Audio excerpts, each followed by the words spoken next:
Dan juga korban atau LPSK kembali menyambangi Barreskrim Polri. LPSK datang untuk berkoordinasi dengan tim penyidik Polri terkait pengajuan Justice Collaborator Barada Richard Eliezer Pudihang Lumiu atau Baradae dalam kasus kematian Brigadir C. Untuk mengetahui informasi selengkapnya kita sudah terhubung dengan rekan Said Masyur dan juru kamera Edi Suherman dari Barreskrim Polri Jakarta Selatan. Said, apakah LPSK sudah mendapatkan kepastian terkait dengan pengajuan Baradae sebagai Justice Collaborator sampai dengan saat ini? Patricia, tadi sekitar pukul 12:40 waktu Indonesia bagian Barat, perwakilan dari LPSK yang diwakili langsung oleh Wakil Ketua LPSK Edwin Partogi dan juga Ahmadi tiba di Barreskrim Polri. Saat masuk, keduanya tadi kami sempat mewawancarai dan juga meminta keterangan, namun keduanya langsung masuk tidak memberikan sama sekali keterangan berkaitan dengan apa sebetulnya atau rincian dari apa agenda yang akan dilakukan oleh LPSK di dalam Barreskrim Polri hari ini. Namun sempat tadi salah satu dari mereka mengatakan akan melakukan koordinasi begitu. Namun sebagaimana jadwal yang sudah beredar sebelumnya bahwa LPSK memang ini akan datang pada hari ini di Barreskrim Polri untuk kemudian berkoordinasi baik dengan penyidik dari Mabes Polri ataupun juga dengan Baradae sendiri berkaitan dengan surat permohonan untuk kemudian menjadi justice kolaborator berkaitan dengan kasus yang sedang diselidiki atau disidik oleh penyidik Barreskrim Polri pada sampai dengan saat ini. Namun sekali lagi kami tentu saja masih menunggu nanti setelah kedua orang ini masuk ke dalam Barreskrim, lalu kemudian kami akan menunggu setelah keluar nanti akan seperti apa hasil koordinasi dari mereka. Jadi seperti yang Anda katakan tadi Patricia, bahwa memang pada kemarin Senin 8 Agustus 2022 kuasa hukum daripada Baradae Muhammad Burhanuddin telah mengajukan permohonan untuk kemudian menjadikan Baradae sebagai justice kolaborator yang nantinya akan menjadi saksi pelaku begitu yang akan bekerja sama untuk kemudian mengungkap fakta-fakta baru berkaitan dengan peristiwa yang terjadi pada 8 Juli yang lalu di rumah dinas mantan Kadif Propam Irjen Pol Verdi Sambo yang sampai dengan saat ini masih terus dilakukan penyelidikan, sehingga nantinya apabila telah dilakukan koordinasi nanti tentu saja akan memberikan keterangan. Dan memang di dalam maksud saya sejak penetapan Baradae sebagai tersangka pada Kamis yang lalu, pihak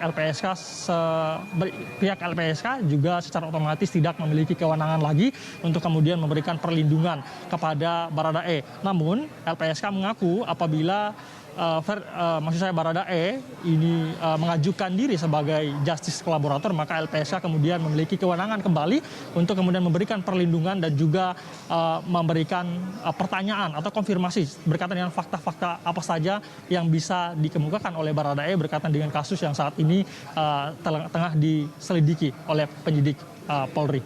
Patricia. Bagaimana dengan perkembangan terbaru yang menjadi tersangka kematian Brigadir Joshua? Adakah kemudian kisi-kisi mungkin ya yang diberikan atau disampaikan kepada awak media di sana?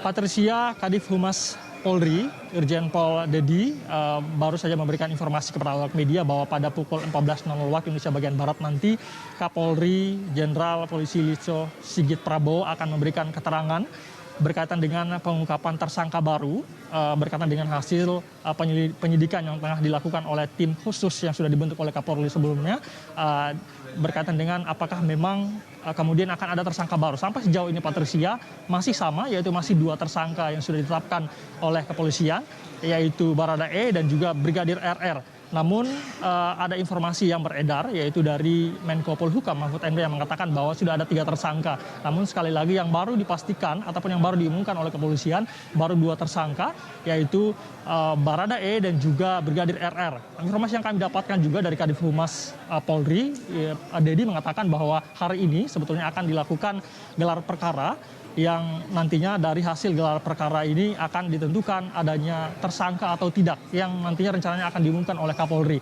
Adapun gelar perkara ini dilakukan, ini merupakan runtutan penyidikan yang dilakukan oleh tim khusus dan juga Inspektorat Khusus atau IRSUS yang kalau informasinya pada kemarin Senin 8 Agustus kedua tim ini, tim khusus dan juga IRSUS ini melakukan pemeriksaan di Makobrimob Kelapa II Depok berkaitan dengan kasus dugaan pembunuhan berencana ini dan juga berkaitan dengan pelanggaran kode etik yang menjerat para pejabat tinggi Polri yang diduga tidak profesional dalam menangani TKP di rumah dinas Irjen Verdi Sambo pada 8 Juli yang lalu. Tentu kita masih menunggu, Patricia, seperti apa perkembangannya.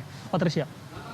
Baik, artinya hampir dapat dipastikan begitu ya Said bahwa kemudian akan ada tersangka baru dari kasus ini. Tapi kita nantikan pada pukul 15 waktu Indonesia Barat. Terima kasih rekan Said atas laporan Anda siang hari ini.